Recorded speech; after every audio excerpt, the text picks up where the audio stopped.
The Prime Minister readies another speech while Trump touts a framework for a deal for Greenland. This is Now You Know. I'm Rob Snow. Deeper than the headlines. The answers you need to know. This is Now You Know with Rob Snow on News Radio. After wowing the Davos crowd, Prime Minister Carney is back in Canada. He's in Quebec City with his Liberal team, and in less than an hour from now, he's expected to deliver another speech. Unlike his speech in Davos, which was all about the current state of global affairs, this speech is expected to focus on the situation at home and Canada's relationship with the United States. The theme is reported to be choices and shared values. The backdrop for the speech will be La Citadelle de Quebec, an interesting choice because it's one of the old forts of Quebec, dates back to the 1690s.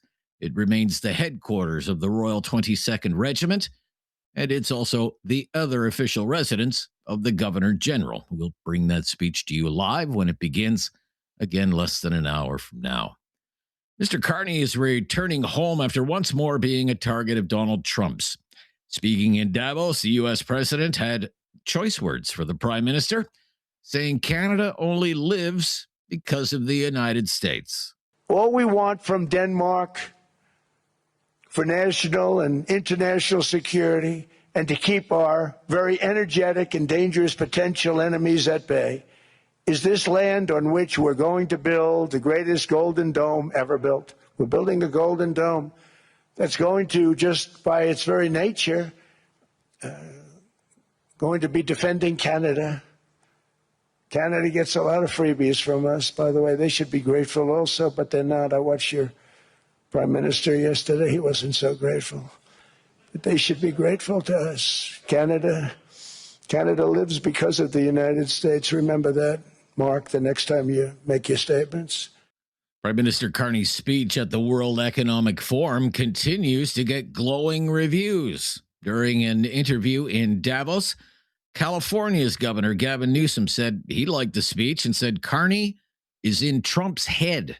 The most talked about speech here in Davos actually wasn't Donald Trump's address yesterday. It was the Canadian Prime Minister. Forgettable speech. It was Canadian Prime Minister Mark Carney the day before, who talked about, I don't know, in large terms, the middle powers, everybody except for China and the U.S. really had to adapt permanently to a world without American leadership. I guess I wonder, I mean, that's in some sense a pretty anti-American point of view. That's a view that America is gone from the world stage, that whether the next president is J.D. Vance, Gavin Newsom, somebody else, this isn't a deviation, as you said. This is permanent. Well, do you buy that? Do you buy Carney's point of view? I felt there was moments, and forgive me, I should be cautious making this statement. I don't want it to be overanalyzed, but when I was listening to the EU president speak, there were moments where I said, that used to be us. I remember that. So am I surprised by what Carney did? Quite the contrary. I thought it was, I had more leaders from the United States quietly, not publicly, not enough standing up publicly, the transcript of that speech saying, wow. They were, got in Trump's head yesterday, he brought it up. Newsom is a leading contender to be the Democrats' nominee for president in 2028. He would go on to say that Prime Minister Carney's deal with China shows that Trump's foreign policy is failing. The clarity that came from Prime Minister of Canada. But the fact that he went to China, came back with a deal, started introducing low-cost, high-quality electric vehicles, not made in Michigan, Detroit, but overseas into Canada. It says everything you know about the recklessness of America's foreign policy. Everything you need to know. You know it intimately.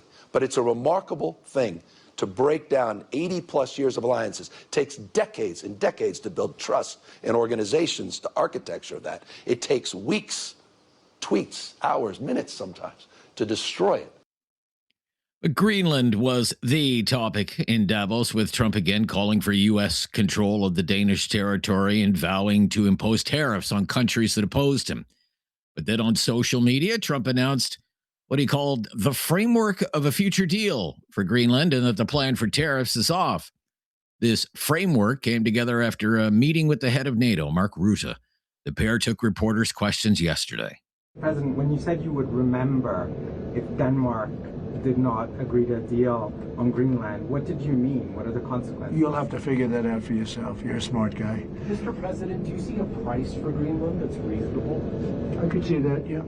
I could see that. How would you calculate? I could see that, but there's a bigger price, and that's the price of safety and security and national security and international security, having to do with many of your countries. Mm-hmm. That's really the price, and that's the big price. And as you know, we're doing the Golden Dome. It's going to be very expensive, and it's better if we have Greenland than it is without. It's going to be safer. It's going to be stronger. It's going to be better for Europe, and it's going to be better for us. And so we'll see what happens. Mark Rutte used to be the Prime Minister of the Netherlands. He took a moment to address a comment Trump made during his speech yesterday when Trump doubted if NATO would come to the aid of the United States if the U.S. was attacked. I want to thank you again for what you did since coming in January, Trump 47. Basically getting the Europeans and Canada to really step up, and that led to the enormous success we had in The Hague with the 5%. Which is crucial to defend ourselves and to also equalize with what the US is paying. This was a problem already there since Eisenhower. I always tell the Europeans, you are completely committed to NATO, but there is also that one irritant, and that is this factor, that the Europeans were not paying the same as the US was paying. And we solved it, and this is crucial also because we need the money to protect ourselves. There's one thing I heard you say yesterday and today, you were not absolutely sure that the Europeans would come to the rescue of the US if you will be attacked. Let me tell you, they will. Financial markets were in the tank on the Greenland tension a few days ago, but after the Greenland framework news, markets rallied and posted big gains, and the stock markets are higher again today. A reminder, we will bring you Prime Minister Carney's speech today from Quebec City in less than an hour from now. I'm Rob Snow. This is Now You Know. This is News Radio.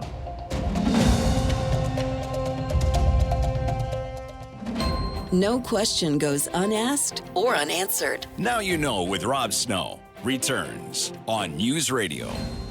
With my friend on the right side of things, Michael Taube, syndicated columnist and speechwriter for former Prime Minister Stephen Harper. How are you today?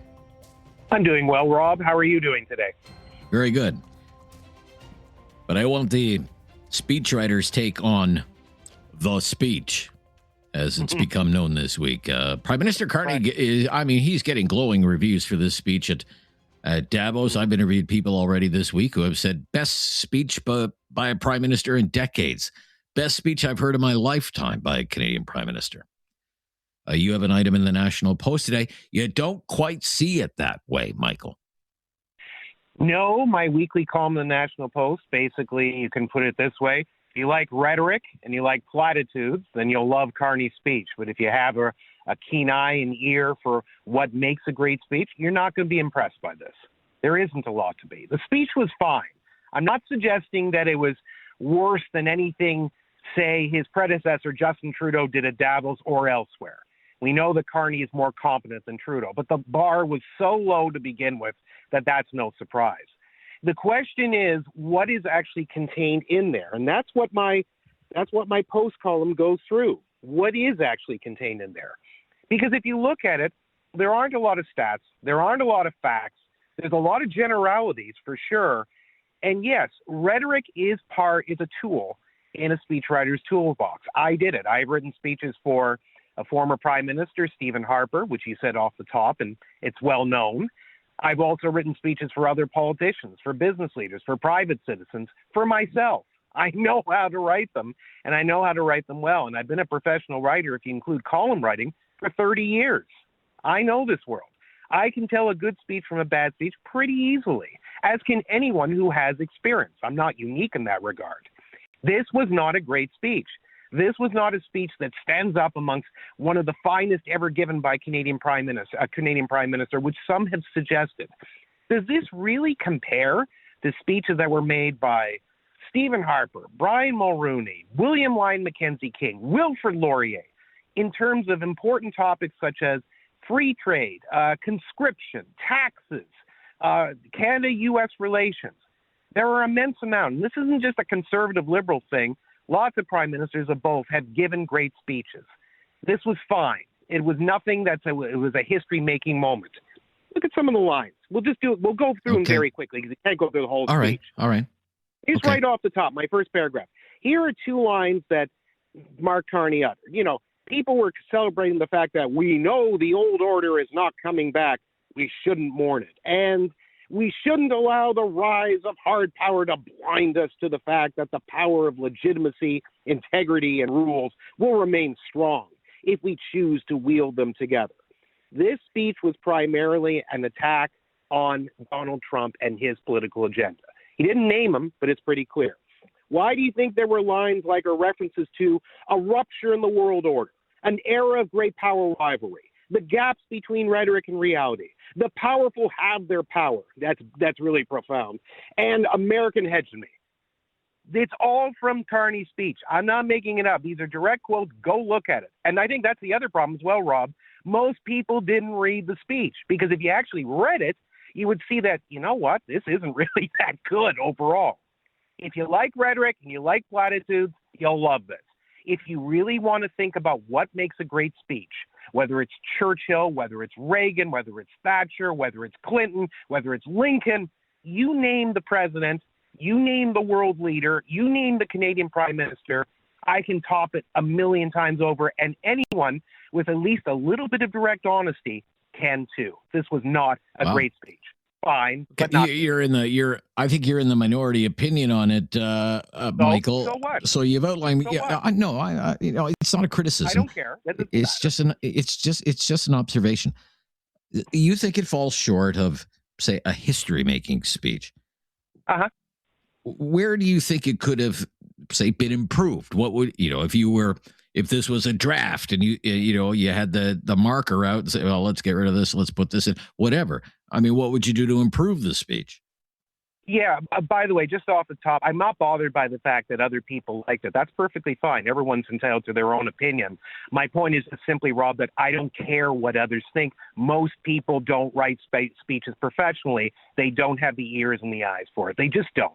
Or they think they do, and they quite frankly don't. And that's fine. It's a free country. It's a free society. What could have been done to improve it? There could have been a lot more. The problem is Mark Carney's only been prime minister for a year. He's very green as a politician. He's not been a great prime minister. He's accomplished very little in office. The problem is he has conned, and I don't mean conservative, as people like to use the term, he has conned Canadians that he actually knows what he's doing. If you look at the speech, there are no stats. There's virtually no information that's tangible. It's just a lot of things that are directed directly at Donald Trump. So for an audience that doesn't like Donald Trump all very much, which at the World Economic Forum in Davos there are plenty, they'll like something like this.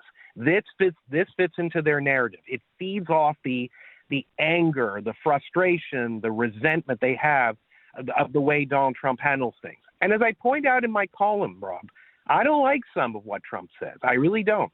I've said this for years. I don't like some of his policies, his ideas, his thoughts, etc. But it doesn't mean that I'm going to overreact every single time something happens that I don't necessarily like or think the worst instincts, much like we did with Greenland. Look what happened there. It's not invading, not happening, period. Okay. You're kind of part of our pre-game show in the run-up to another speech. This one for domestic consumption, certainly on choices and shared values, a speech in about 40 minutes from now. I'll ask you about that when we come back. This is News Radio.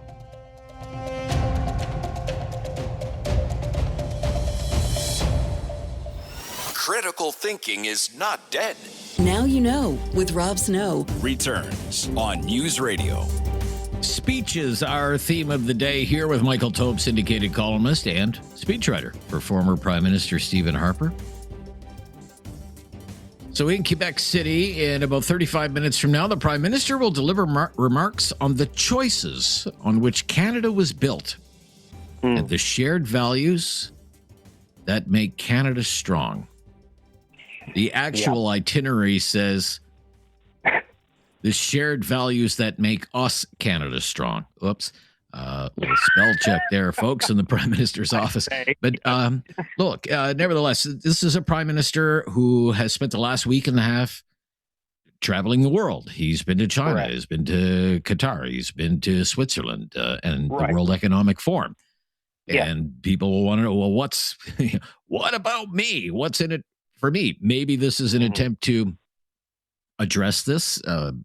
Parliament is back on Monday. What are you expecting from this speech today?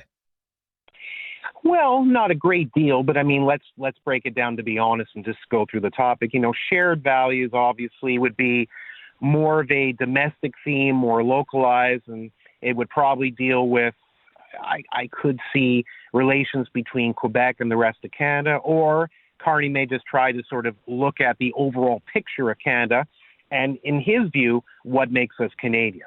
He'll probably use a lot of lines that other Liberals, and even him, have used as Prime Minister, which would obviously be, you know, compassion, caring, belief in a great society.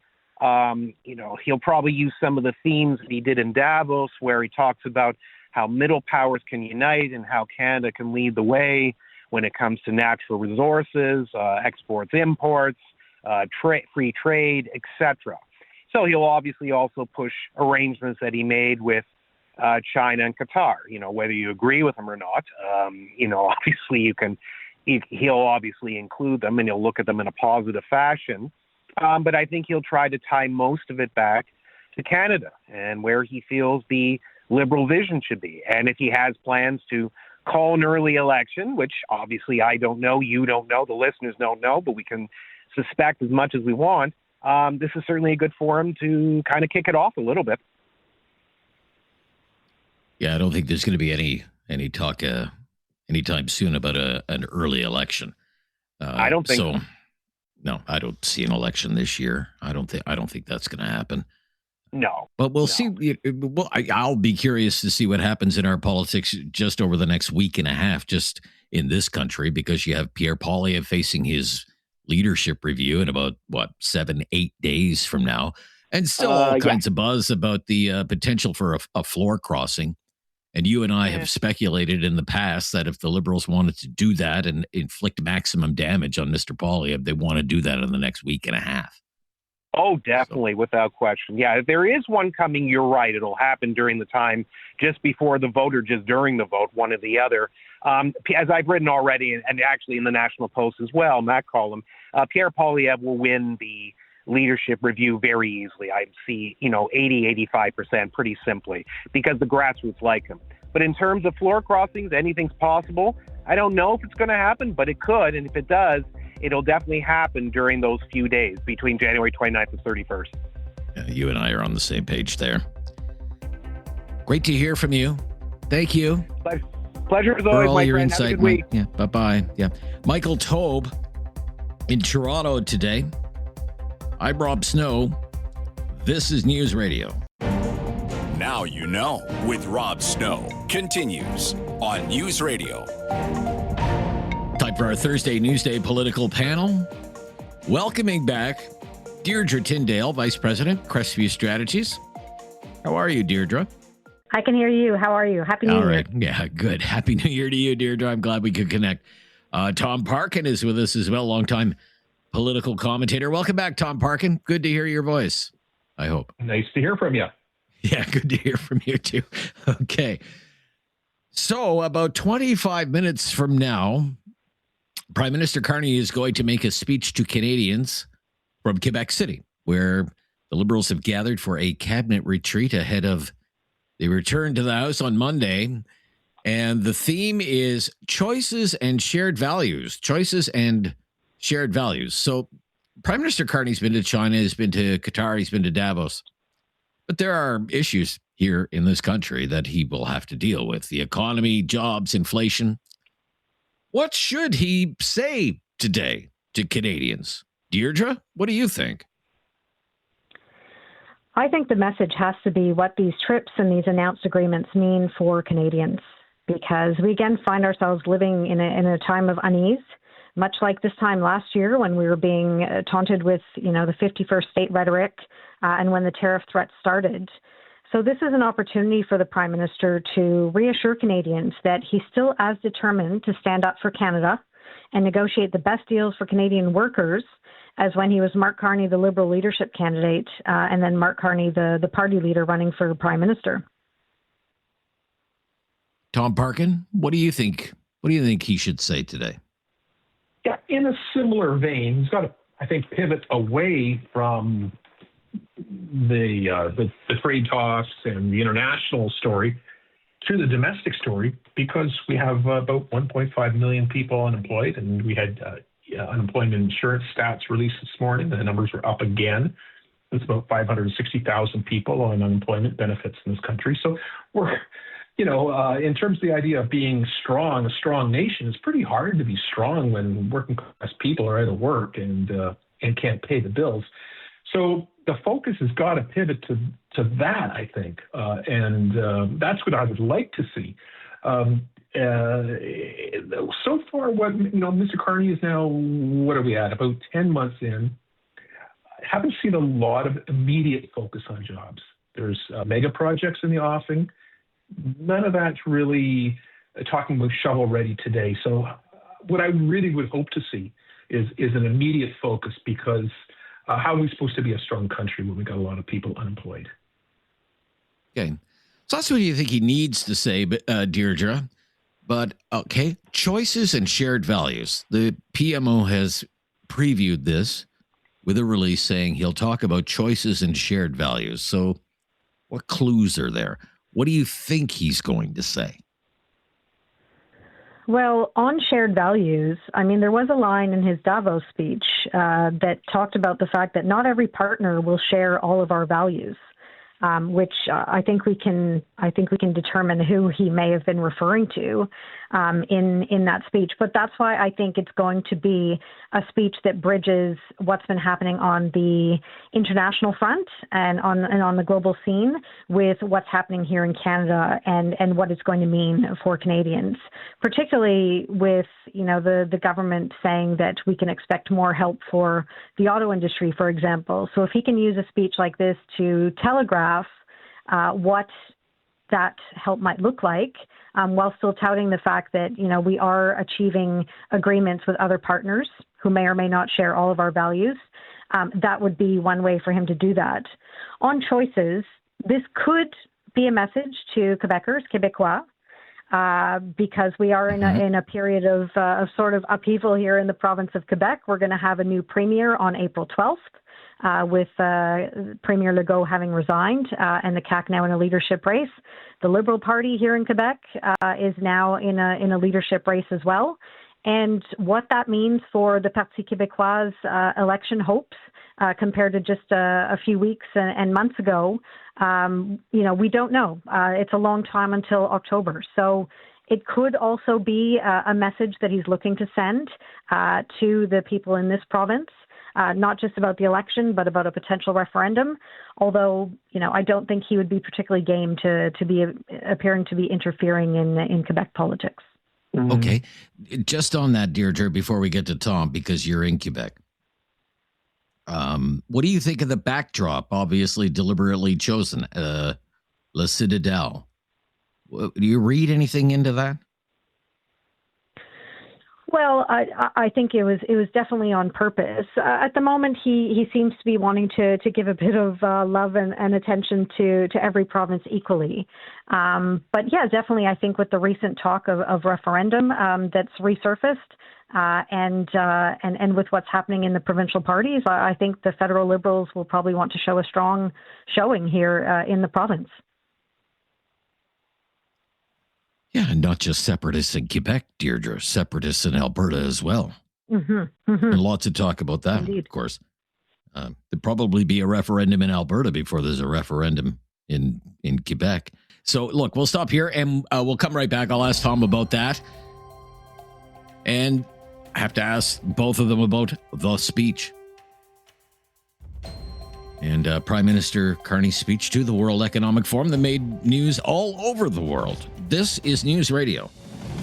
Now you know with Rob Snow continues on News Radio.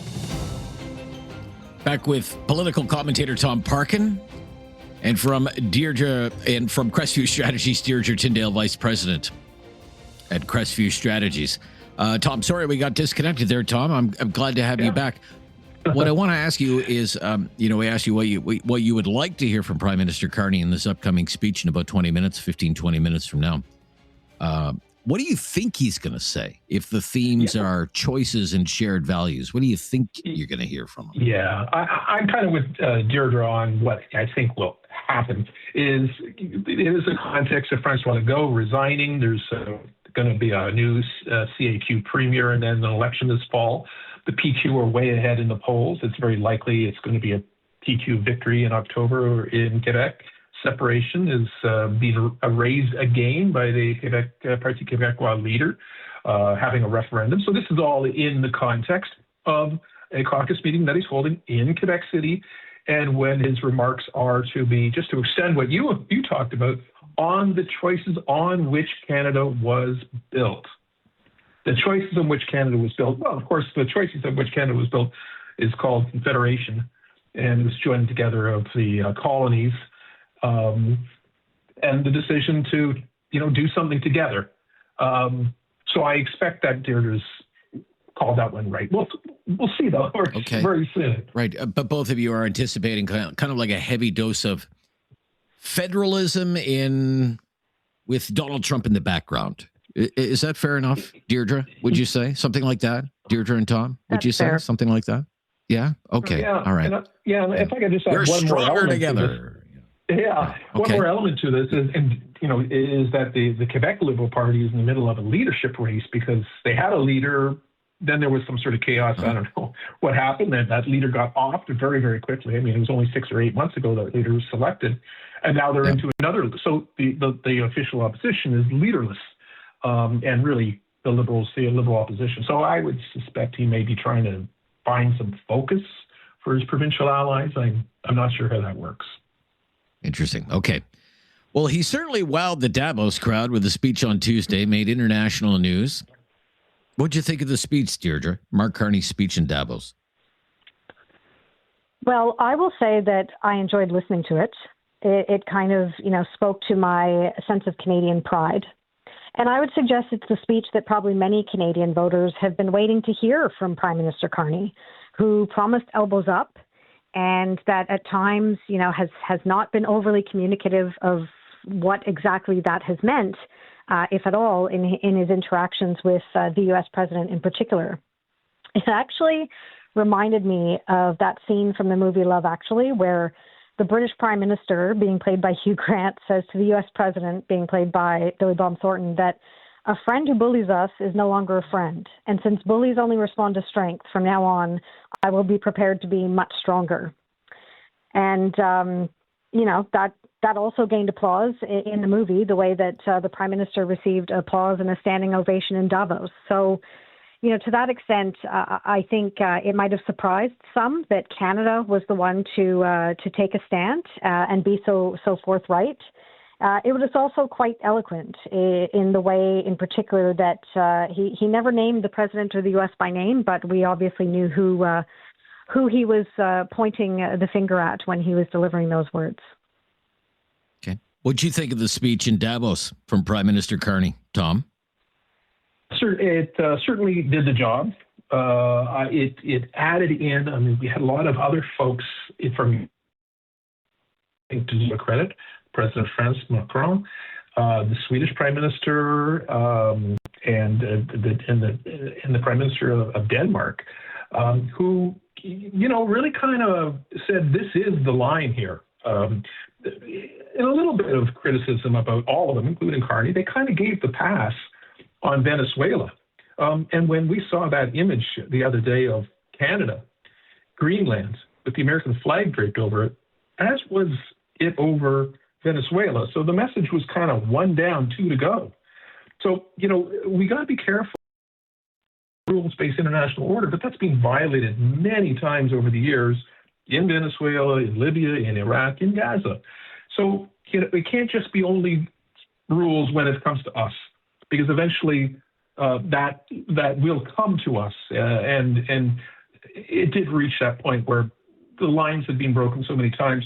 Mr. Trump thought he could break it against Greenland and maybe against us. So I think more consistency going forward. I hope Mr. Carney will do that and comment about the use of American force contrary to international law elsewhere, because that's in our self-interest to protect ourselves in a rules-based international order, without exception.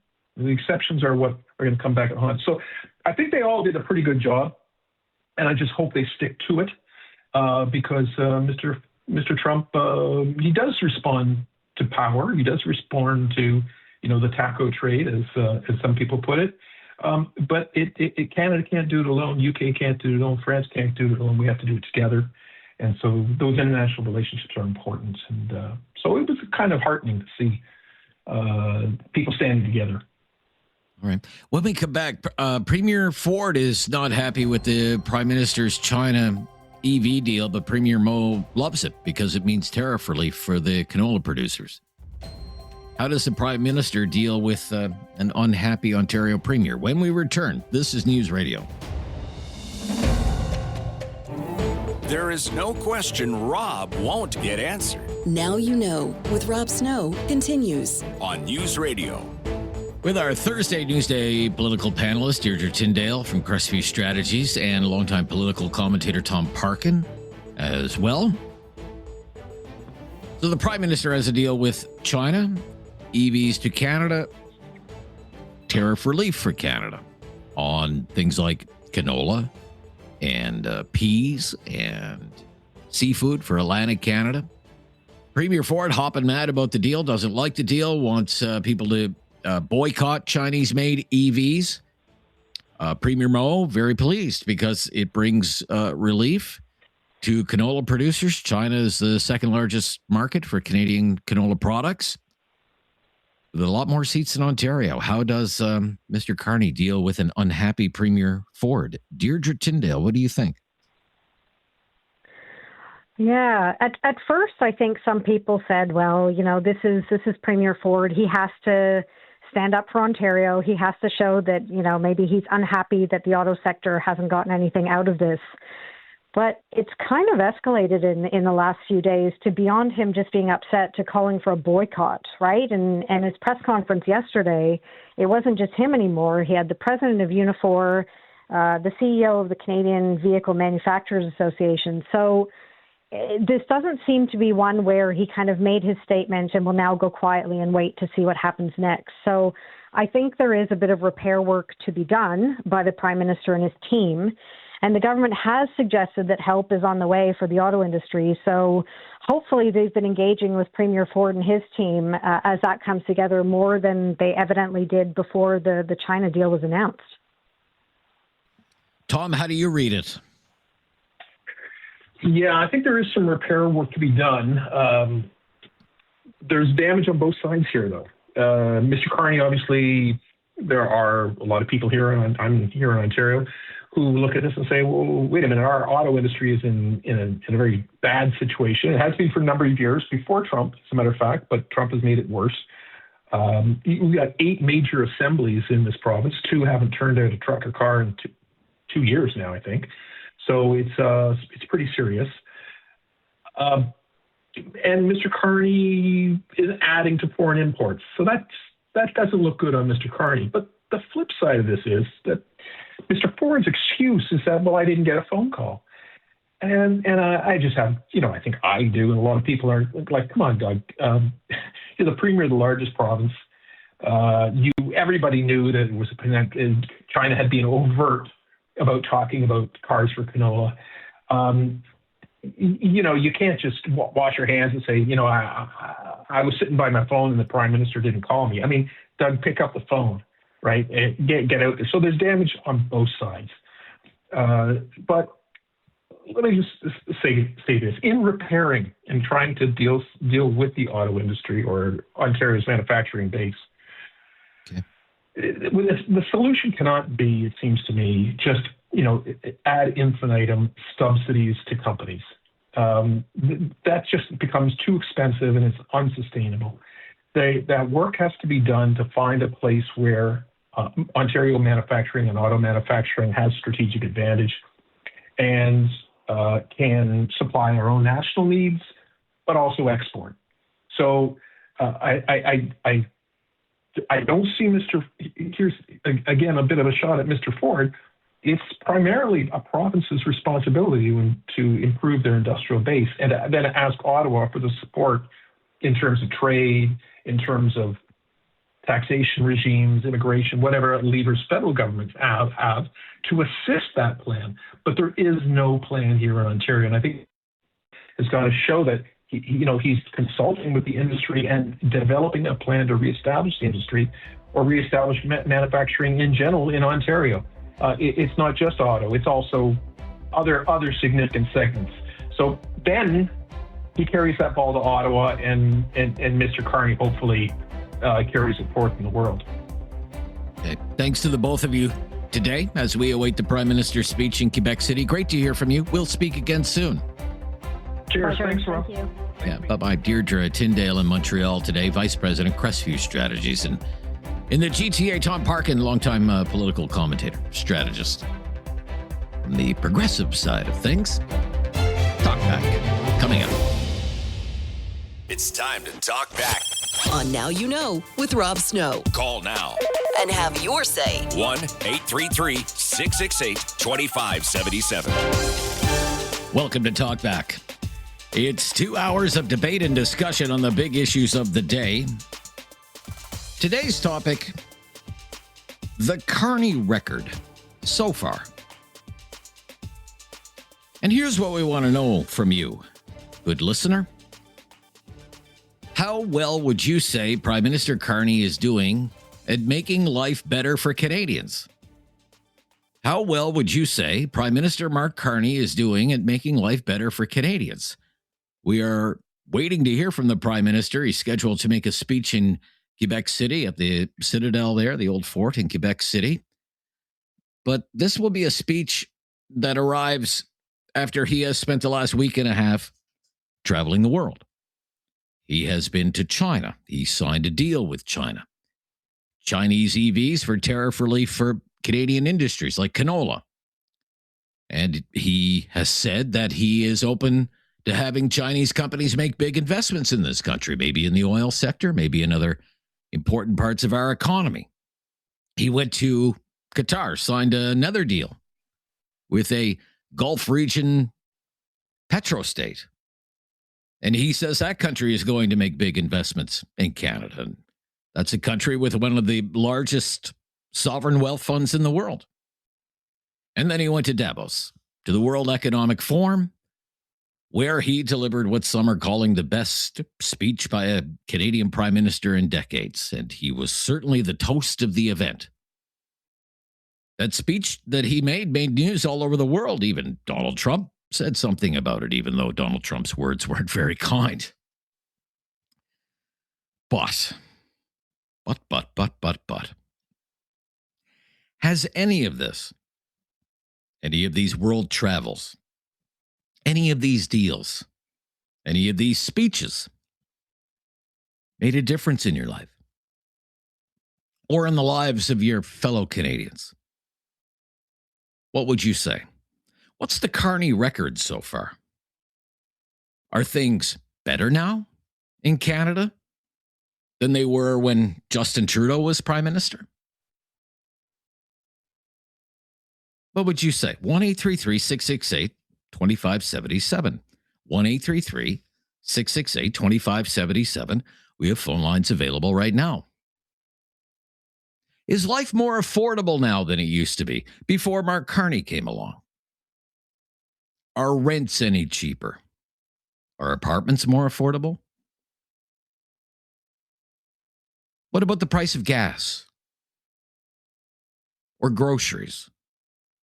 What about mortgage rates? Or all the other bills that pile up in the run of a month? Is the economy doing better? Is it any easier to find a job? Or is it actually harder to find a job? What about trying to start a business or keep a business afloat? Has that improved?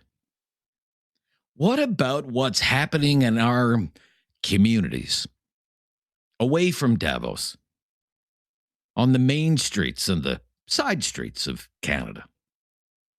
Has the homeless situation improved? Or is that about the same? Is it even worse? What about the drug crisis? What about crime? And the public disorder that we read about so much in the news every day?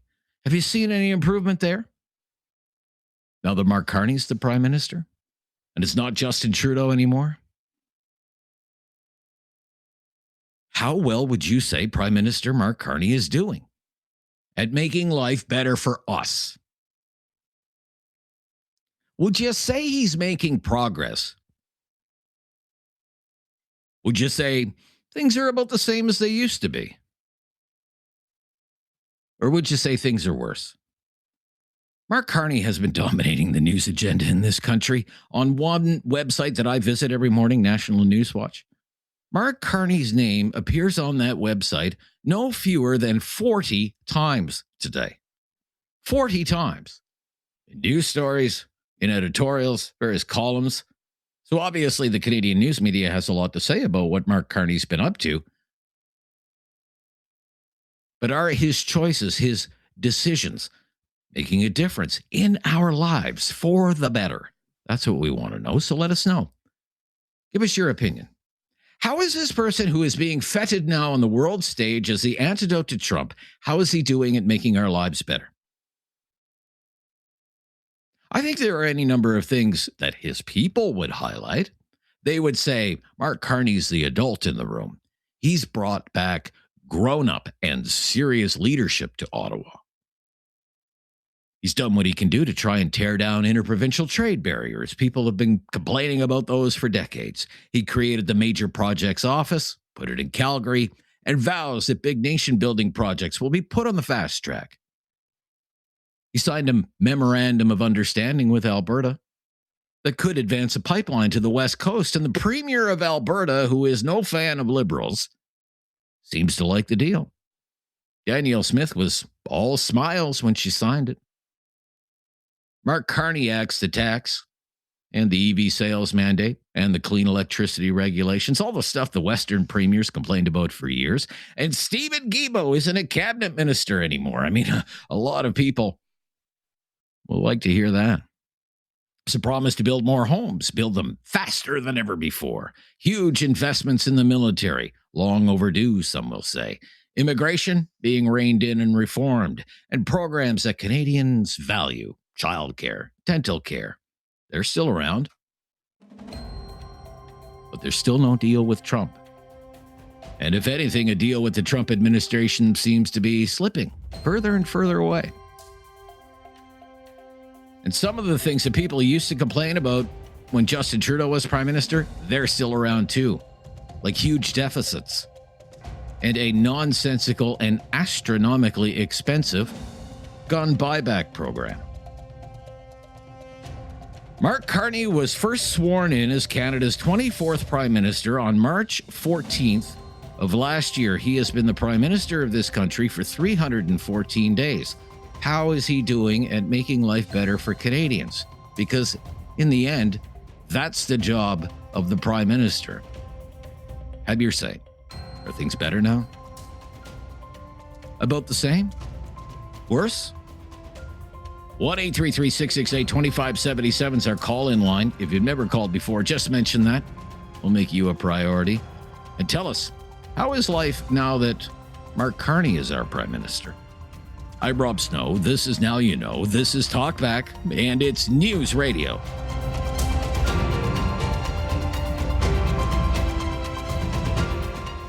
Have something on your mind you want everyone to know? Call now.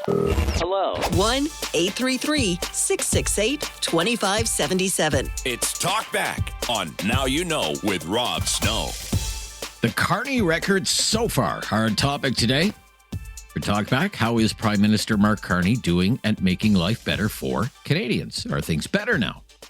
About the same? Worse? What would you say? 1-833-668-2577.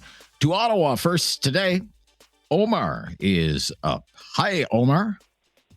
Hey, Rob. Thanks for taking my call. You're welcome. What would you say? So I would say I would give him, if I had to grade it, I would say B- for a grade. I would say things are better than it was under Trudeau. Okay. What's better? So Carney, he's rolled back a couple of Trudeau era policies. He's got rid of the carbon tax. He's rolled back the whole green, what is it? The Green Deal. What is it called there? He rolled back stuff that was holding Alberta back. A lot of things that were heavily focused on the environment that people would say were a detriment to the development of our natural resources. Is that fair enough to say? Exactly. Okay. Absolutely. Okay. Yeah, you put it better than I did. So you like that? You like that? Yes. And can I say one more thing? Trudeau, okay. My family immigrated to Canada in the 80s. We're immigrants. We became Canadians. Trudeau totally flubbed up the immigration file. I was just reading an article that says there's 2.1 million temporary resident visa expiring or about to expire this year. Once those people exit, I think it'll be a lot better as well, because the immigration file coming from an immigrant in Canada is horrible. Trudeau messed it up. Okay. So I think if Carney rolls that back too, we'll be good. Well, I'm just wondering, have we heard any plan to deal with that? If 2.1, you say you read 2.1 million people are going to be here on expired permits and visas, what's the plan to deal with that?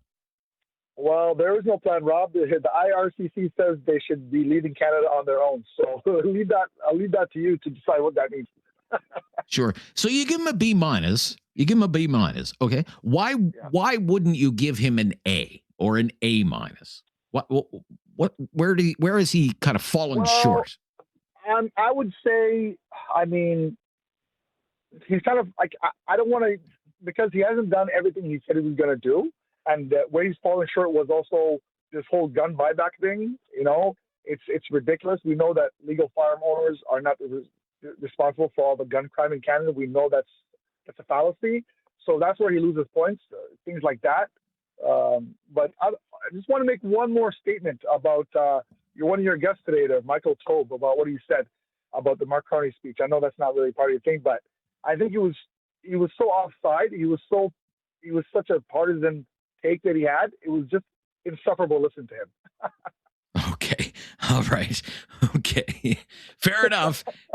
He's one of our weekly contributors, and he's no fan of Carney. So I wasn't really surprised to hear that from Michael today. But thank you. Thank you.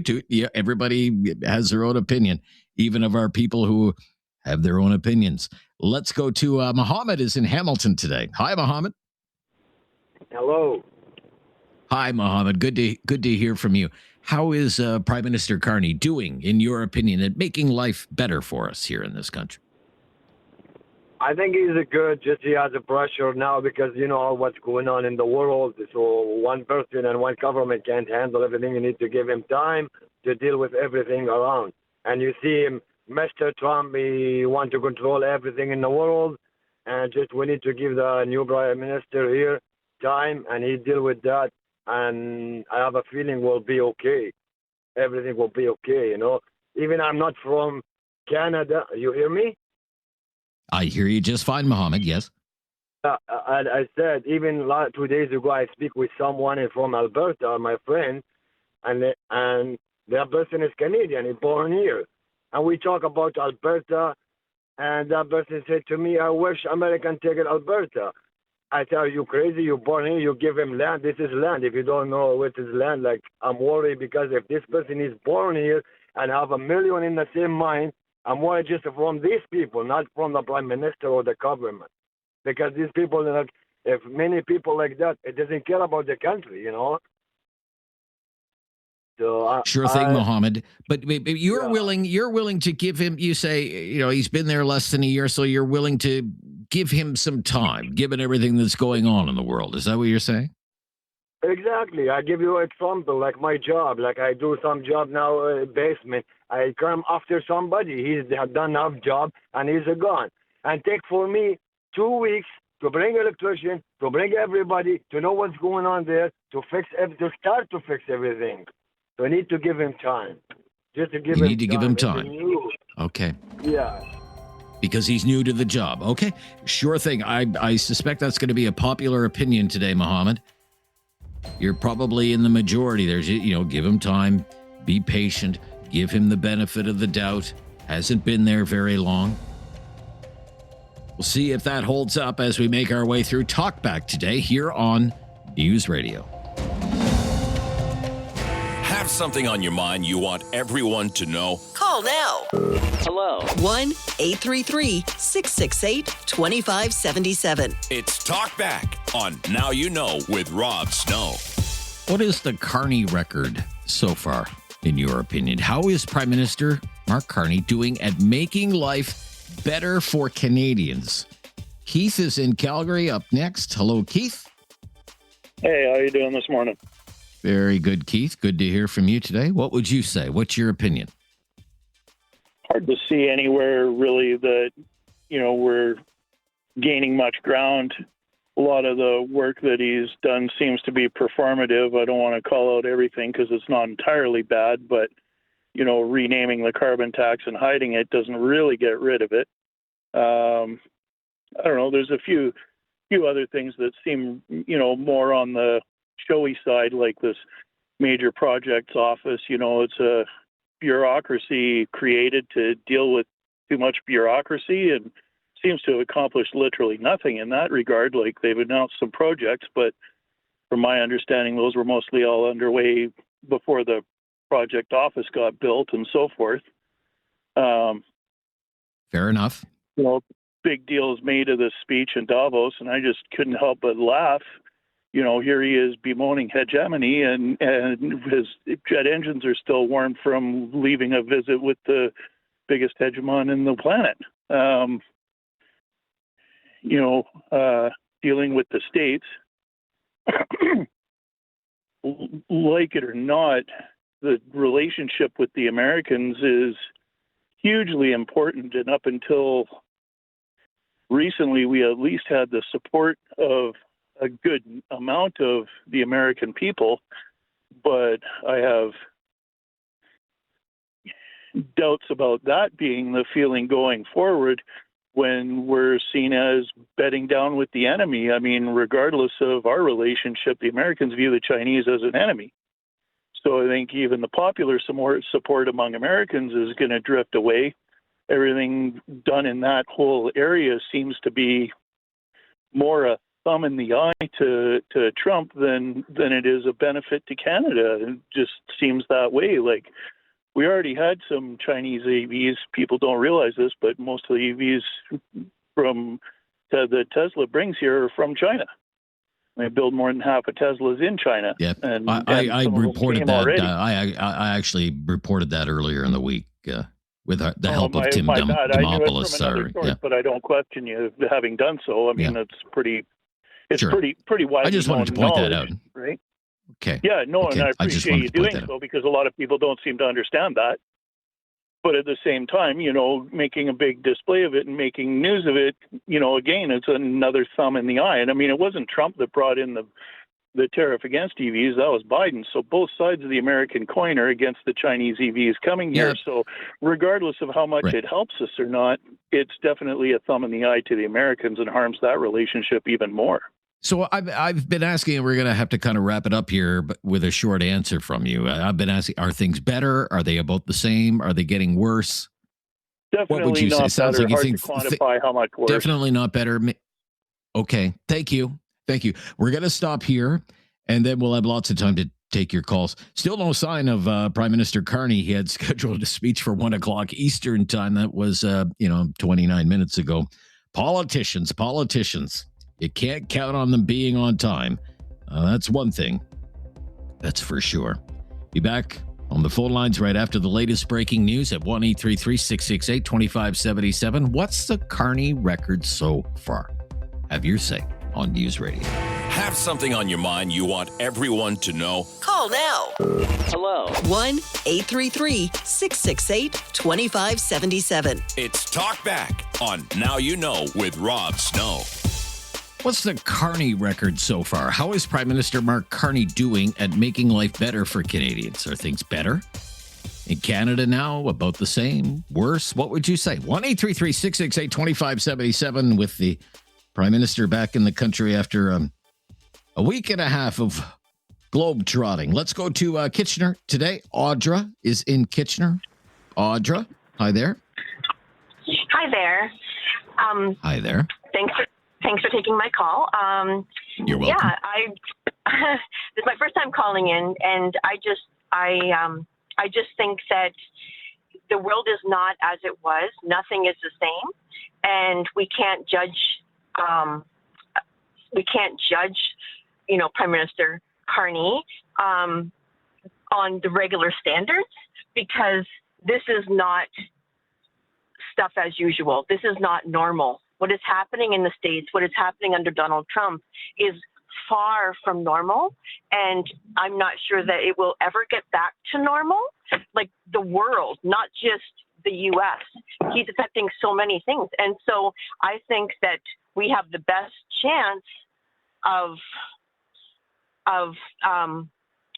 surviving this with Mr. Carney. He's doing what he can. He's not off globe-trotting. He's actually trying to get some work done. He's trying to make new partners, because we cannot rely on the States anymore. We cannot rely on what's like. He's a petulant child, Donald Trump, and you can't deal with a person like that. So by saying that he's not making deals fast enough or whatever with Trump, you try. Like that. But I don't even know. That's how the reason he was elected, though. Would you agree? That was the reason he was elected. He is trying. Okay. He is trying, and I think that if we would have had the other option, we'd be the 51st state already. So the other option being the Conservative Party? You think we'd be the... Yes, because I think Poilievre is very much like Trump in the way he is, his personality, the way he likes to rule, like to run things. I feel like he's very, very much like a little Trump. So I think we have the best shot, and I do think, like what the other man said, that we have to, like, things are not going to turn around overnight. All of a sudden, houses are not. I'm a regular person. I'm a personal support worker. I have an apartment. I'm divorced. It's like I have no hope of a house at this point. I don't blame that on him. A lot of things have happened in this world, and I feel like hopefully I don't think anything is going to, it's not going to change overnight. That's for sure.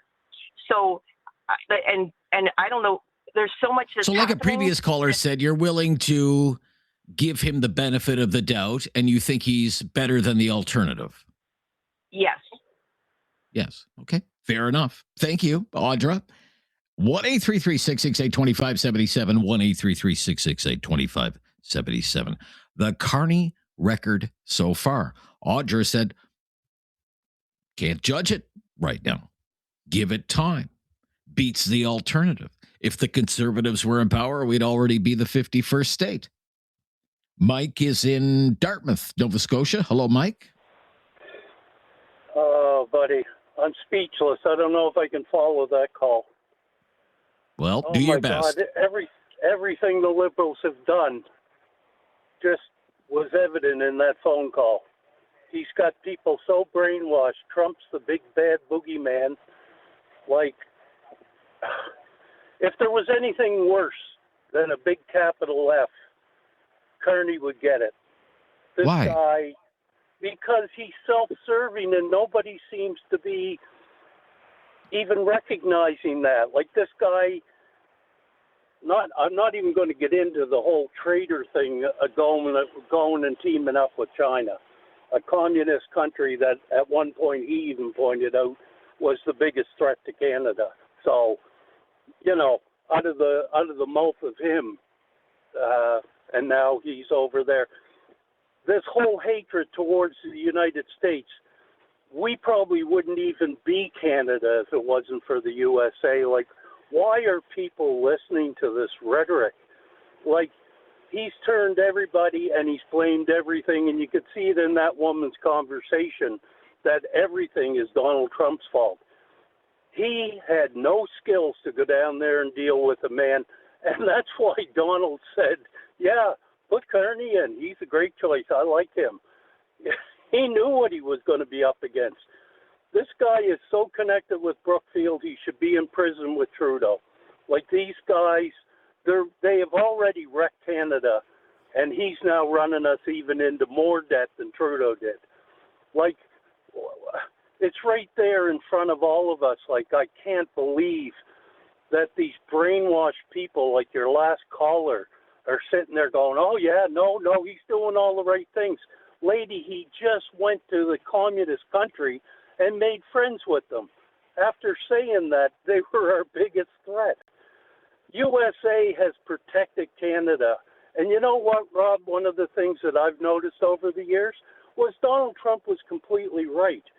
We have taken advantage of not building up our military as they asked us to do to bring our stuff up to some point of okay. But this prime minister has said that he's going to dramatically increase. But Mr. Carney has said he's going to dramatically increase spending on the military. Yeah, he wants to buy submarines. Like shouldn't we buy submarines? None of our submarines are operational right now. Shouldn't we have new submarines here's the thing, for our Rob, Navy? If you listen to Buddy from Esprit de Corps, he even said we'd be lucky if we could put 2 teams of submarine people together for our submarine division, and he wants to get 12 of them. Like, it's unrealistic thinking. Like, our military, we need ground-to-air defense. So you think things are about the same or maybe even worse? Worse. Way worse. Worse. And now, Way worse than when they were under Trudeau. Okay. All right, Mike. Okay. Well, 2 totally opposite views of the Carney record so far. What's your view? 4 lines available, 1-833-668-2577. And have your say on Talkback today on News Radio. Have something on your mind you want everyone to know? Call now. Hello. 1-833-668-2577. It's Talkback on Now You Know with Rob Snow. How is Prime Minister Mark Carney doing at making life better for Canadians in Halifax? Dave is up next. Hi, Dave. Yes, thank you for taking my call. You're welcome, Dave. I guess you can just go in the stores and see the price of foods. I don't know if you know the man Charmaine Charlevoix, food expert, and he says we are the food inflation of the G7. We're the number one. We're the capital of the cost of food of inflation of the G7 countries.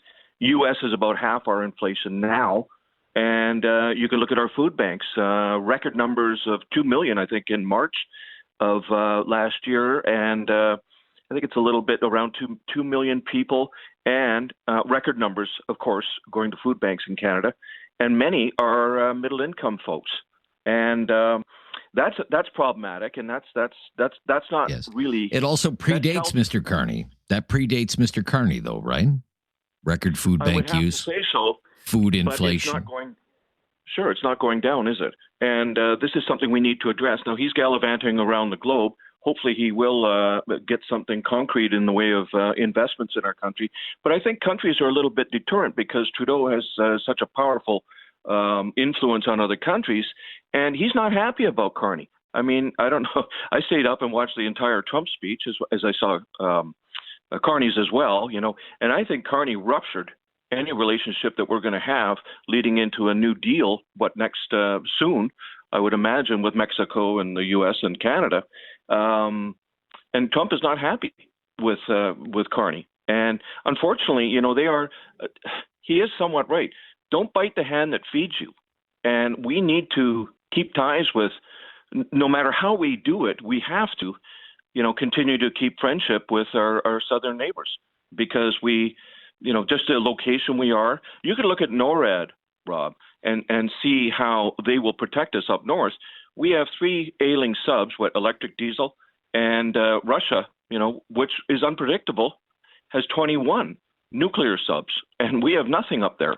Do you remember NORAD when there was some instances that we needed to send up some fighter jets or whatever because there was some situation, I think it was up north, and the U.S. had to come to our rescue from Washington State because they were a lot more equipped and better ready for that situation. Okay. So let's get to it, because we have packed phone lines here. Are things better? Yes, Are they about the same? Are they worse? What would you say?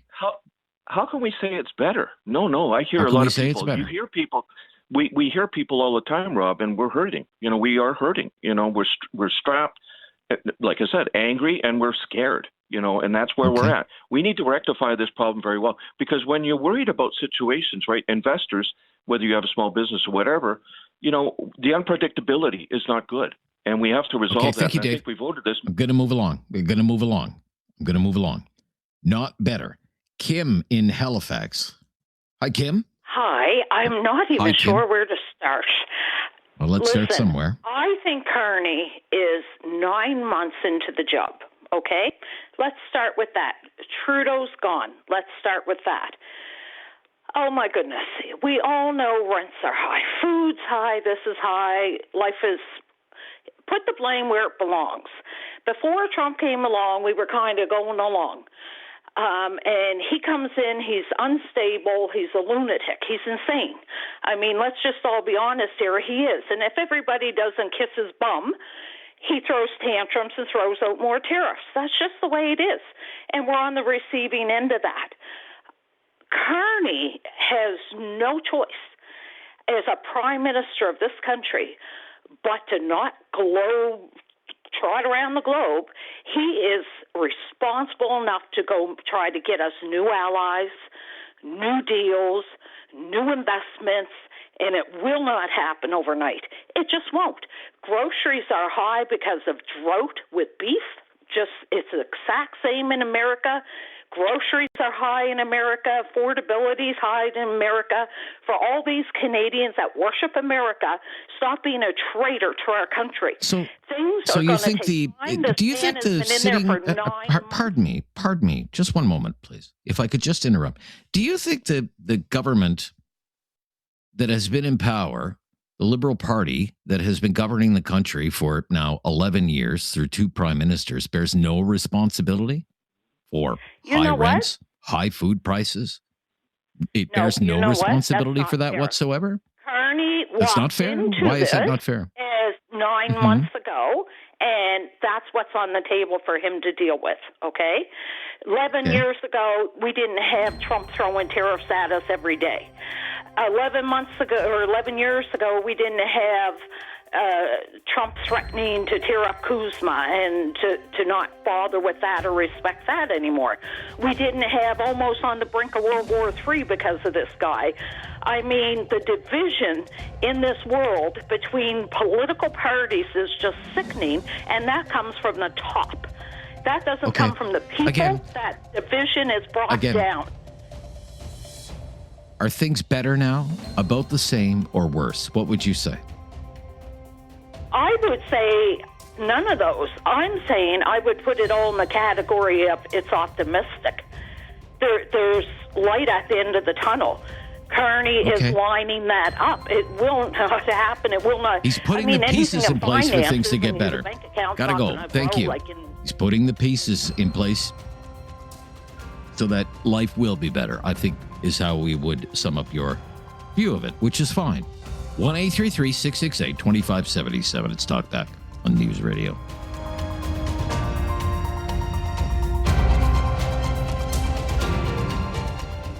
Have something on your mind you want everyone to know? Call now. Hello. 1-833-668-2577. It's Talkback on Now You Know with Rob Snow. We are monitoring the Prime Minister's speech, which began in Quebec City about 5 or 6 minutes ago, it is heavily focused on the issues in the province of Quebec right now. Quebec politics is in disarray right now. The premier of Quebec has announced his intention to resign. The Liberal Party of Quebec does not have a leader because its leader had to resign because of a vote buying scandal. So all of this means that the separatist Parti Québécois is leading in all the polls and is promising a referendum, and there's a provincial election this fall. So that is how the prime minister is framing this whole thing. He is making the case for federalism. But we will pay attention. Most of the speech has been in French. Del is in Halifax. Thank you, Del, for calling. How would you describe the Mark Carney record so far, Del? Oh, sorry, Eric in Cole Harbour. Let's go to Eric in Cole Harbour. Hi, Eric. Hi, Rob. Hey, man, how you doing? Yeah, very good. Thank you. Okay, I'll be very brief because the precinct master likes that. Anyways, okay, I listened to Trump's speech twice. I listened to Carney twice, to be fair. All I heard from Carney was rhetoric. All I heard from Trump was financial achievements. Now, if everything he said is true, he's accomplished quite a bit in the last year. One example, they're paying about 49 cents a liter. If it's true, if it's true, well, that's the thing. Is it true? Right. Well, it can be fact checked, right? I don't have the capability of doing that, but your resources and everything could. So I look at what Carney's done, and you brought up all the issues. Got 80 to 100,000 people sleeping in tents, right? He's spending $8 billion or $80 billion on military equipment, 8 diesel subs. Are you kidding me? Right? He's buying a second-hand model, sort of, with the Swedish jets instead of buying the F-135s, which is probably the best jet in the world outside of the F-144s that the Americans have now. If you look at the economic progress when Trump was in his first term, which can be substantiated up until COVID, and you look what Trudeau did. You look at the fact that in the G7, our food prices are the highest, right? Our GDP, what was it, 0.5 under Trudeau? Maybe it's up to 1% now. Look, economic, what the United States accomplishes compared to what the Liberal governments have accomplished. Is Carney doing anything? No. And the last thing I'll say, Rob, what I paid particular attention to was he's talking about the old world order being gone, the new world order. New world order is central bank digital currency and digital ID. So you know what that means. Anyways, thank you for your patience. Have a good day, Rob. All right. I don't think we really got to the heart of the question. Are things better now? No. Are they about the same? They're not better. No. They're not any better. Okay. All right. Thank you. Well, Dynamite Hour number 1. Thank you for all your calls. There's a full hour just ahead. The phone lines are jammed. There might be 1 or 2 free lines that you can try. I'd love to hear from you in hour number 2. Full hour ahead on this question today. The Carney record so far on Talkback. It's time to talk back. On Now You Know with Rob Snow. Call now. And have your say. 1-833-668-2577. Welcome to hour number 2 of Talkback by Rob Snow. We are talking about the Carney record so far with your help, and we are asking, how is Prime Minister Mark Carney doing and making life better for Canadians? He's been the Prime Minister for 314 days. Are things better? Are things about the same? Are things actually worse since Mark Carney became Prime Minister? He has had so far his defenders and his detractors. What way do you lean? Right back to our phone calls. We have about 4 or 5 lines available there if you would like to take part in our program. We have freed up some calls, lost some callers during our break, unfortunately. Mike in Dartmouth, first-time caller. Mike. Hi there, Mike. How are you doing? Yeah, very good, Mike. What would you say, Mike? What's the Carney record so far? Well, I'm going to throw you a different angle. It's an easy yes or no. Obviously, I'm going to say no, he hasn't. No, things haven't got better. But what people aren't looking at is, and I'm going to make a statement, is they just put a different puppet in. Let's look at the word globalism and what globalism means. Let's look at Christina Freeland, taking our tax dollars and going to the Ukraine. Mr. Carney was implemented, just became a citizen again of the country January of that year. So nothing has changed in the 11 years that the Liberals have been in power, and they just thought we were going to forget and prorogue a parliament, and everybody was just going to say, oh, he's different. What I'm here to say is absolutely nothing is different. Actually, a baton has been handed off, and Trudeau and Carney go to the same bar after a day's work, and nothing has changed. I don't know. Mr. Trudeau seems to have other things to do these days. He got out of the country because Christina Freeland couldn't even table the budget because they knew what was going to come. Right. Christina Freeland and is Mark Carney's godfather to Christina Freeland's one of her children, maybe. The point is globalism. So it doesn't matter the puppet who's pulling the strings. I'm going to be tough against Donald Trump. I'm going to be doing all these things. Carney, in his last 3 visits to Trump, is coward. He's done nothing but make things worse, which we're already last place in emissions, the most money in G7 for a carbon tax. That was Carney's. Carney just didn't all of a sudden just appear in January of last year. He did cancel the consumer carbon tax. He did cancel it, right? He canceled the consumer carbon tax. But was he also not the initiator of it? He was a promoter of it. He was a promoter of it. Exactly. And that was, 4 years ago? But or he whenever, canceled it. Trudeau. So, I would say even more recent than that. Once the optics of him being in there, of course he canceled it because of the pushback. Because consumers are saying this is not sustainable. We just dished out another. It's been a very popular opinion today, if I could. It's been a very popular opinion today. Give him more time.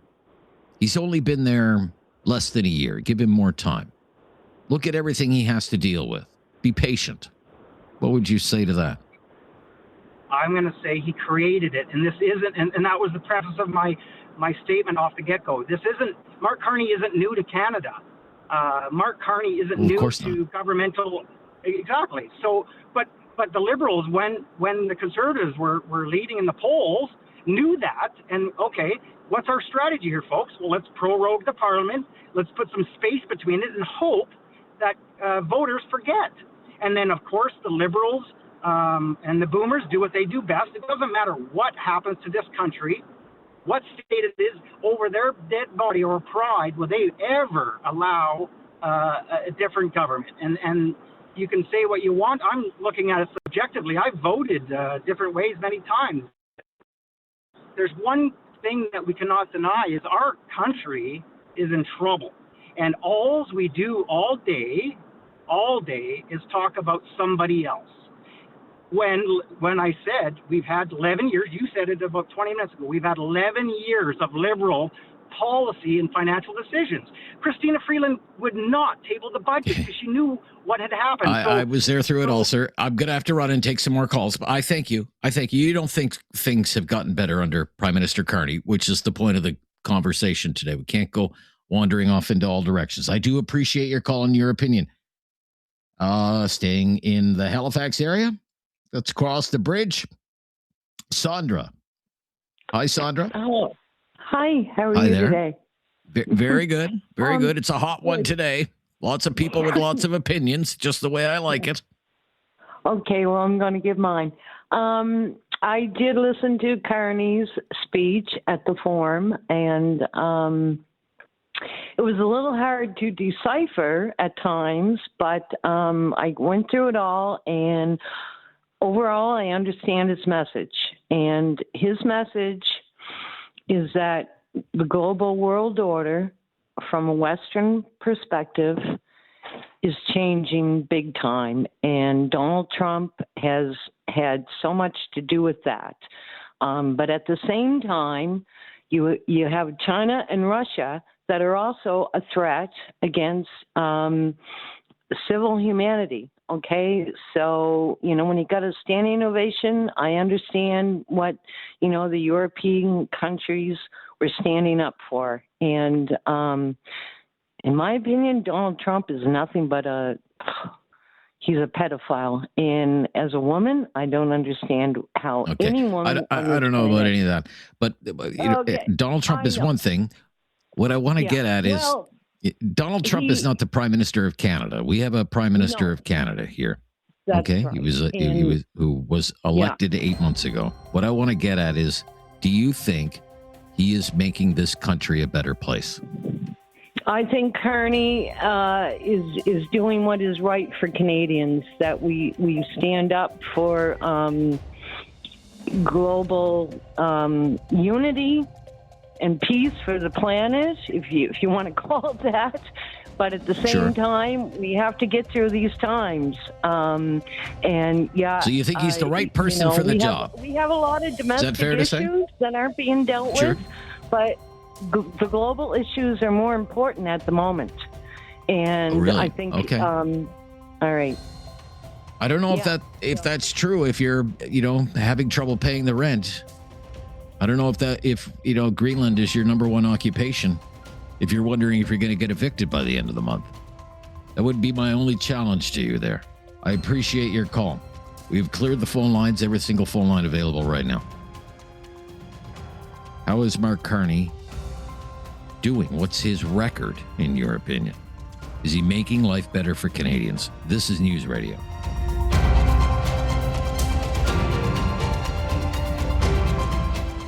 Have something on your mind you want everyone to know? Call now. Hello. 1-833-668-2577. It's Talkback on Now You Know with Rob Snow. What is the Carney record so far? How is Prime Minister Mark Carney doing at making life better for Canadians? Let's go to Devin, is in Guelph, Ontario. Great town. Hey, how's it going? Hi, Devin. Yeah, very good. Thank you. What's your opinion? Awesome. Thanks so much for having me. So here's where I'm at. I think Carney's doing a good job. And just so you know, I'm pretty much a fiscal conservative, but I really do respect Carney. What he's done to Canadians is make them realize that there are core issues at hand that didn't necessarily matter under the Trudeau regime, I'm going to call it. Things like natural gas exploration, the economy, really baseline things that build a country. And had Pierre won, I don't think he would be able to sway Canadians that things like that do matter. And that's sort of my rant before we talk about Donald Trump. Okay, go. But you think, well, just before you want to pivot to Donald Trump. A lot of people want to do that today. I just he is the elephant in the room. You think Prime Minister Carney has greater powers of persuasion, say, to advance natural resources development than Pierre Poilievre would? Is that what you're saying? I do, because I think that he's getting widespread Canadian support, even across Quebec, Alberta, Ontario, some parts of BC. And I think that would have been really difficult for Pierre to do. I just don't think he would get the support across the country. Gotcha. Okay. That's an interesting observation. I'm just taking some notes on that one, actually.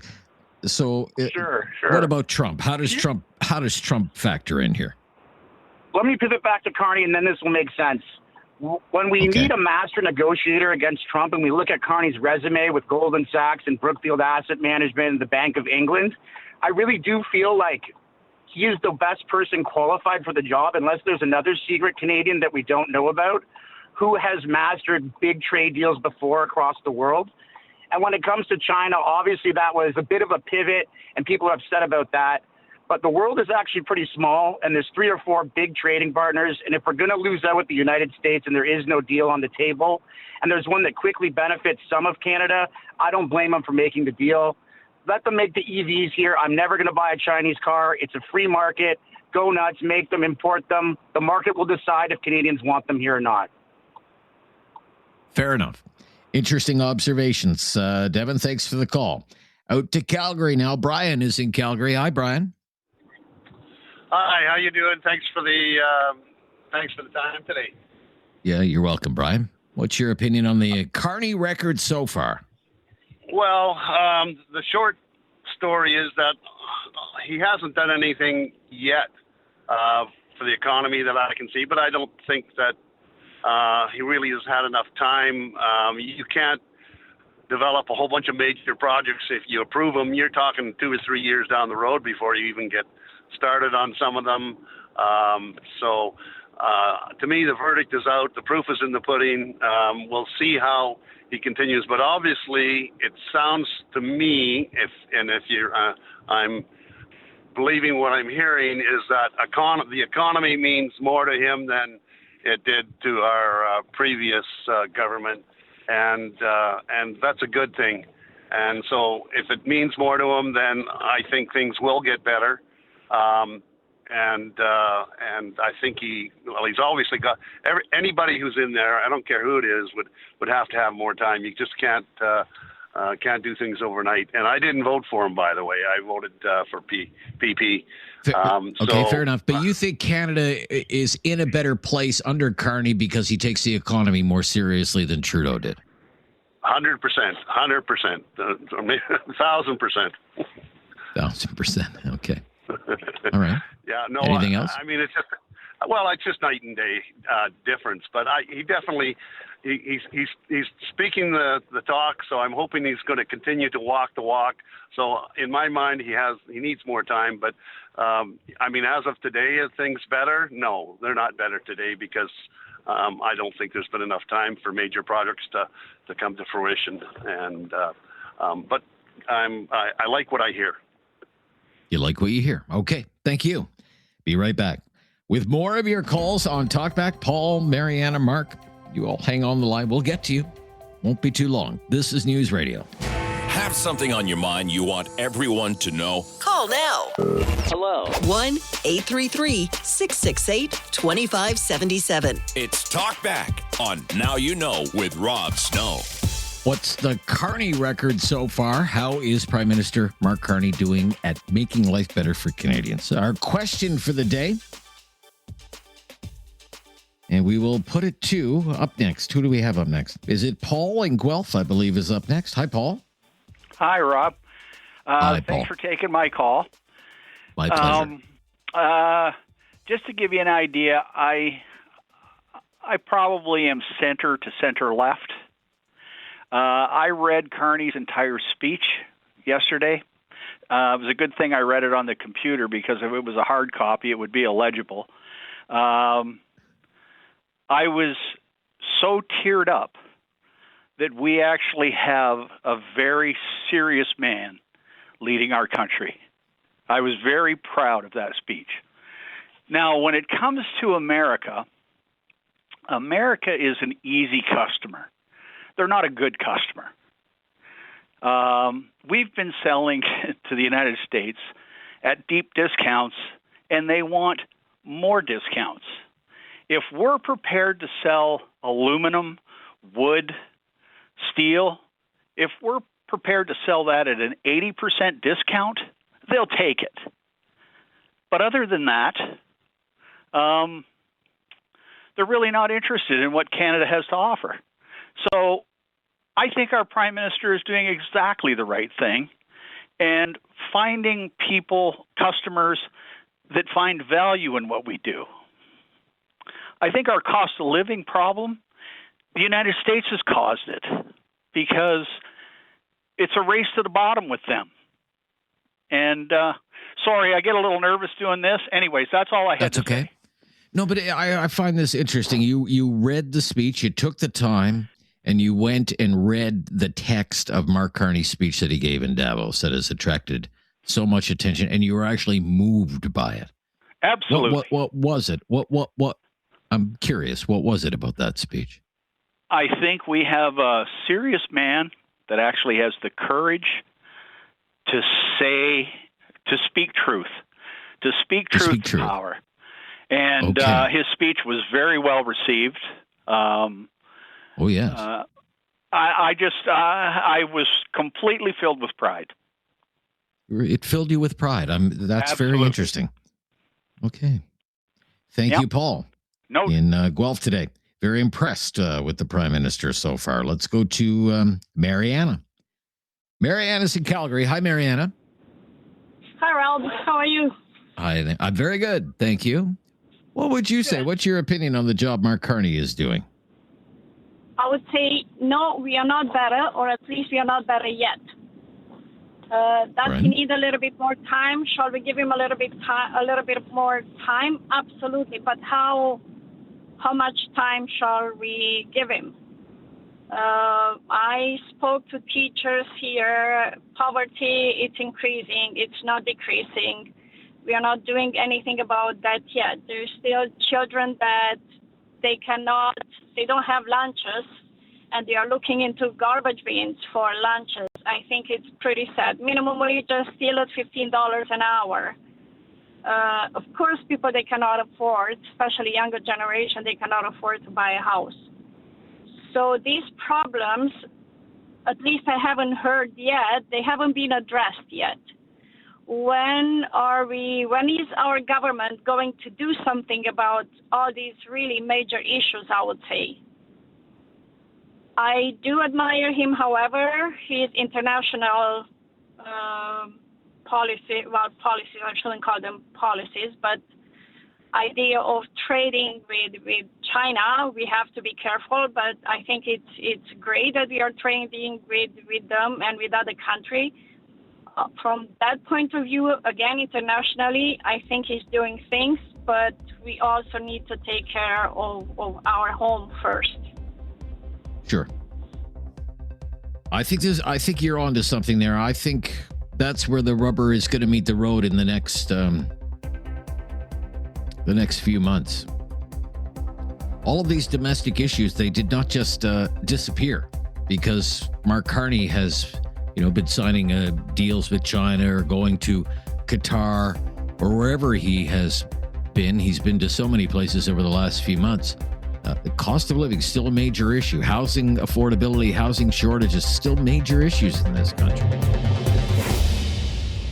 Have something on your mind you want everyone to know? Call now. Hello. 1-833-668-2577. It's Talkback on Now You Know with Rob Snow.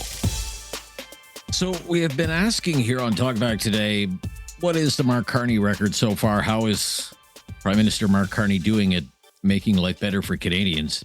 I guess I would say if someone were to ask me what my impression is of Canadians and their opinions of the leadership of Mark Carney so far based on this session of Talkback, I would say they're giving the man the benefit of the doubt. What I seem to be hearing is they don't like the Liberal Party. They're not really hot on the Liberal Party per se because it's been there for so long calling the shots. Many sound unsure right now about Pierre Poilievre. Don't entirely think he's the right person at this moment in time. Just an observation. So people are willing to give Mark Carney the benefit of the doubt. They like his resume. For the most part, they like how he handles himself, that he seems a lot more competent and serious than the last person who held the job. So people sound as though they're willing to take a wait-and-see approach. That's kind of my read of Talkback so far. What would you say? 1-833-668-2577. Let's go to Marcus in Calgary. Hi, Mark. Hey, Rob. I hope you're doing good, man. Yeah, we're getting ready for the deep freeze. Getting ready for the deep freeze. Yeah, we are. I could see it coming in now. So, but anyways, I have 3 points. So my first point, Carney, for me, nothing has changed. If anything, it's gotten a lot worse. And I don't see it getting any better in the near future with what he's doing with these deals. My second thing is the deal he made with China with the EVs and the canola. That might all be fine and dandy for the canola, but I don't think it does anything for the market, especially look at Rob Ford in Ontario. He's pissed about the whole deal, and I get it. They're going to lose jobs over there over that. And thirdly, I think Carney needs to watch how he deals with Trump. He's acting like he's in bed with the enemy now with China. That's not good. The U.S. is what protects Canada. And if you're making enemies with the U.S., when push comes to shove, who's going to protect us? I think he did a big mistake by not making a deal or talking more about a deal with Trump. He totally avoided it and now has gone overseas making deals with all these people that who knows what's going to happen. Yeah, you could also turn that around and say, well, Trump blew up the deal because he was mad about a television ad by Doug Ford. Yeah, well, that's between Ford and Carney.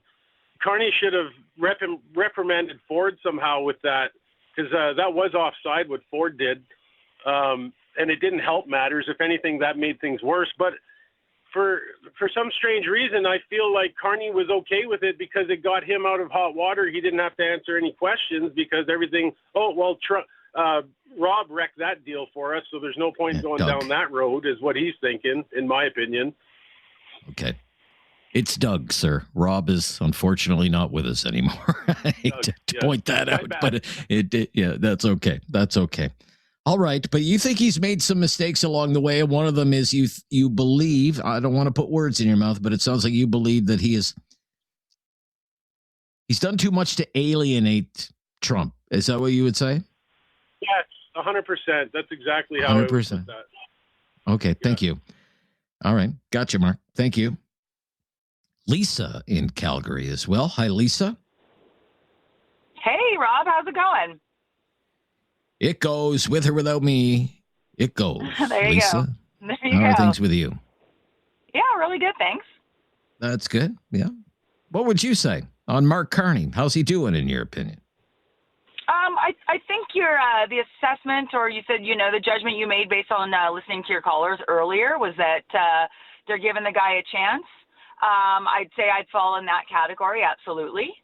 I think we live in a society today where instant gratification is the norm, and everybody wants to see results right now. They want to see results yesterday. And I think Mr. Carney is developing relationships that are going to take, he's developing relationships, but what's going to come from those relationships absolutely is going to take time. Creating MOUs right now, you've got to actually figure out how you're going to partner with all of these new countries and deals that he's making. And so the details are probably still yet to be hashed out, but I think something like this is going to take time, and I think that we've just got to be patient and wait what will probably be a couple of years to see the fruits of his work. Okay. So you're one of those who's willing to take a wait-and-see approach and give him the benefit of the doubt, then? I don't know how you can't be. Like, nobody else, if he was to be kicked out tomorrow, we wouldn't be any better with somebody else starting from scratch. These relationships take time. You've got to negotiate. There has to be benefits to both sides. So it's unfortunately something that takes time. All right. Thank you for your call, Lisa. Great to hear from you today. Lots of time to take more of your calls here on Talkback. The Carney record so far. What is it? How do you judge it? How do you score it? How do you grade it? 1-833-668-2577 to have your say today on News Radio.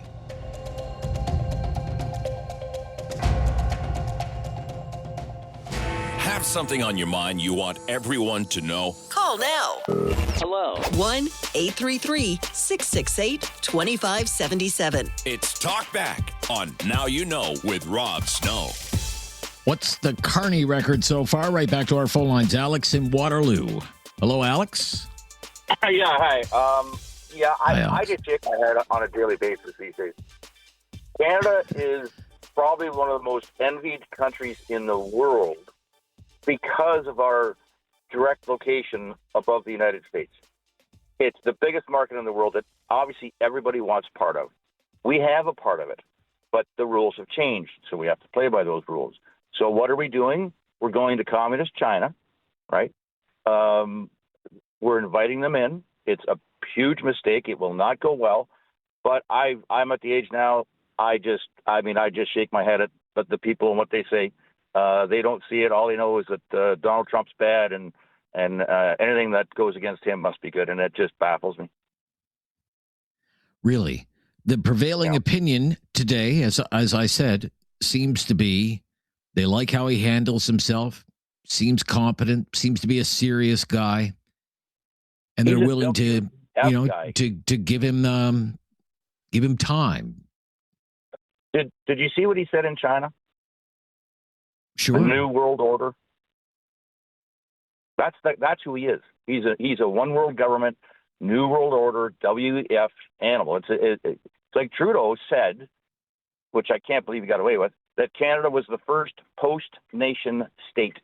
In other words, there was no Canada. We're just a place.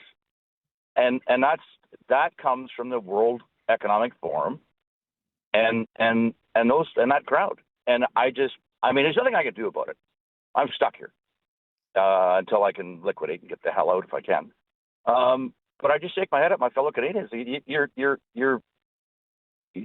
You're walking blindly into a financial firestorm. So a lot of people, if I could, a lot of people have suggested today they think he's setting Canada up for good things. They have hope. They have optimism that was lacking under Trudeau. You see it a different way. You think we're headed for calamity by the sounds of things. Well, yeah, look, China wants our natural resources, sure. But we're never going to make things and sell them things because that's what China does. They're a manufacturing economy. And that's where the money truly, truly is. And Trump and his people understand that the money's in the manufacturing of stuff and then selling it. We'll make money on the resources, there's no doubt. But China's never going to buy cars from us or anything else. Doug Ford's right on that one, and I hate to say I agree with him on much, that it's going to destroy our industry. How long do you think the Americans are going to allow the auto industry to remain? How long before the Japanese auto companies pull out? And if anyone thinks they won't pull out, you're living in a dreamland. Really? I don't know. Sure. We haven't heard anything to suggest otherwise. And, Mr. Trump was asked what he thought of Mr. Carney striking a deal with China. And he didn't seem all that upset and said if Mr. Carney can get a deal with China, good for him. Well, yeah, I fully understand that because he doesn't care. He's going to let Canada stew in its own juices. And eventually, as long as we don't become a danger to them, then they'll do something different. But eventually, when the economy collapses and enough people say, oh, this is a bad idea, and then they'll pay attention. But they don't care. There's nothing we have they need. Our market, I think our 75%, I think, of our economy is based on selling into the United States. Into our economy, I think it's like 2.5%. Yeah, you're right there. Okay, I got you. You're in the minority today, Alex, which is not to say you're wrong, but you are in the minority. To Cambridge, from Waterloo to Cambridge, Emily. Hi, Emily. Hello. How are Hi, you? Emily. Very Thanks good. for taking What would my you call. say? You're welcome. I have to agree with the last guy that just spoke. I think his name was Alex. Yes. I'm so tired of the Liberal government. I vote because then I get to stick to it.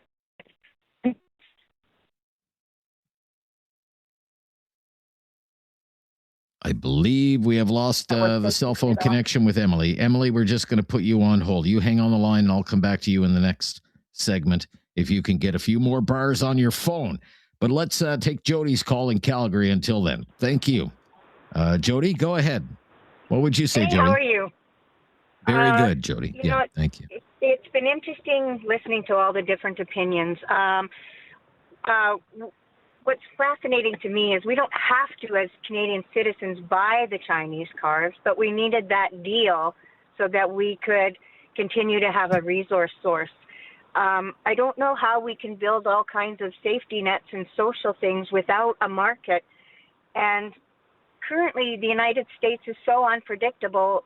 I think it's extremely wise that we develop all different kinds of different markets. And I truly thought that was the best speech I'd ever heard. I mean, it was wise. I never heard the concept of middle powers before. But if middle powers all unite, that gives us strength to stand against superpowers. And it hit a nerve with Trump. I mean, he immediately backed down on those huge tariffs he was threatening Europe, but I think he's going to do whatever he's going to do. And yes, we provoked him, but he's not going to be nice to Canada. He wants Canada, and he's made it extremely clear.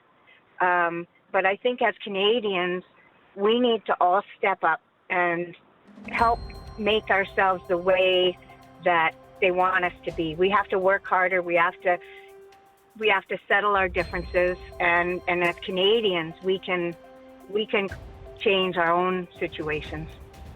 Sounds like you have your elbows up there, Jody. I do, but I also think we as Canadians need to work together and realize, just like he sort of insinuated in his speech, this is reality, and we can't be subservient anymore. What he did in Venezuela has changed the safety of the whole world. I mean, he's an unpredictable, their whole part, they're weird down there. We can't trust them, nor can anyone else in the world. Okay, I'll have to wrap up our conversation there. Thank you. Be right back. This is News Radio.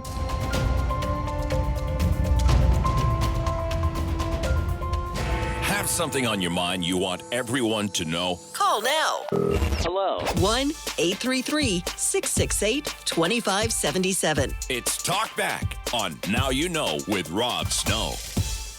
The Carney record so far. We have reconnected with Emily in Cambridge. Hi, Emily. Hello. How are you? You sound a lot better now. The last time we heard from you, you were saying you're kind of sick of the Liberals. Yes. I think we've had them for too long, and Canada just keeps seeming to go into debt, and nothing gets done about it. I'm in my 30s, and I've come to the point that I know myself, I'm never going to own a home that is actually not renting. Just with everything going on, I honestly feel like there's something bigger that's happening that we're not aware of. And everything that we're focusing on, I'm not going to talk about it, but everything that's going on in Canada right now, I feel like none of it's getting dealt with, because then we're all focused on trying to deal with it while the other big people kind of come up with their own plan. You know what I mean? So I'm kind of with the people that are kind of sick of the Liberals, and I'm not sure how people can You don't think the change at the top has made much of a difference, is what I'm hearing from you. Not at all. No. Not at all. No. No. Okay. All right. Okay, Emily, I'm glad we could fit you in and get your comments there, because we're a little tight on time, though. We have to move along to Kitchener. I think Shanaz is going to get the last word of the day. Hi there. Yes, Rob. I agree with one of the previous callers, Jody. She said it very well. I'm just trying to think, people are saying that they're sick of the Liberals, but that's the only reason the Liberals got in, because we needed someone who was able to deal, well and be able to talk on the international stage. He did get a standing ovation, and he's very sensible. Nobody's going to come in. I can't imagine if it was a different government that came in that would be able to even tackle any of these issues right now. And as for Trump, he's so volatile. How can we can't, he's one of those evil, diabolical cartoons, from our childhood who want to take over the world. Really? But have things measurably improved? Well, it's not going to happen. Or are they about the same? Now, I mean, some people think that things are even worse now because we've so alienated Trump. No, I mean, no. You can't trust the guy, right? Because he turns on a dime, right? So how can you work with someone like that? At the beginning, Carney did try to work with him, and if it was Pierre Paul can you even imagine? There would be nothing. It would be way worse. And the housing crisis, yes, it's there, but would he come in magically? All of a sudden, people would be able to buy houses. Would he be able to? Would any government be able to come and change things overnight? Right. So I think you're with the majority today. You think we're in a better place? You think we're in a better place because he's kind of the right person for the job right now?